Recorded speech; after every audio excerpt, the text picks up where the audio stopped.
Hi friends, இந்த மதகஜராஜா பட promotion விழாவில் விஷாலை பார்த்தாங்க. எல்லாரும் விஷாலை பற்றியே தான் பேசிகிட்டு இருக்காங்க. வாங்க நாமளும் என்னன்னு பார்ப்போம். சுந்தர்சி இயக்கத்தில் நிறைய படம் வெளியாகி வெற்றி பெற்றிருக்கு. ஆனால் அவர் இயக்கத்தில் 12 வருஷமாயும் வெளிவராத ஒரு படம் தான் மதகஜராஜா. அந்த படத்தோட வேலையெல்லாம் பார்த்திங்கன்னா 2012 முடிஞ்சிட்டு. அவங்க 2013 வருஷம் பொங்கலுக்கே படத்தை ரிலீஸ் பண்ணிடலாம் அப்படின்னு நினச்சப்போ சில பல பிரச்சனையினால் படத்தை ரிலீஸ் பண்ண முடியலை. இந்த வருஷம் பொங்கலுக்கு மதகஜராஜா படம் ரிலீஸ் ஆக இருக்குது. அதுக்கான ப்ரமோஷன் வேலையெல்லாம் நடந்துட்டுருக்குது.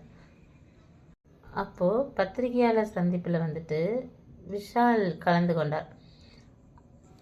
அப்போ விஷாலை பார்த்த எல்லாருமே ஷாக் ஆகிட்டாங்க. ஏன்னா அவர் உடல்லாம் மெலிஞ்சு ஒரு மைக்கை பிடிக்க கூட அவரால் முடியலை. அவருக்கு என்ன ஆச்சு அப்படின்னு சொல்லி அவங்களோட ரசிகர்கள் எல்லாம் கேட்டுகிட்டே இருக்கும்போது அப்போலோ ஹாஸ்பிட்டல்லேருந்து விஷால் பற்றி ஒரு அறிக்கை வெளியாகிருக்கு. விஷாலுக்கு எந்த பிரச்சனையும் இல்லை, ஜஸ்ட் வைரஸ் ஃபீவர் தான். அவர் கம்ப்ளீட்டாக ரெஸ்ட் எடுத்தால் எல்லா பிரச்சனையும் சரியாயிடும் அப்படின்னு சொல்லியிருக்காங்க.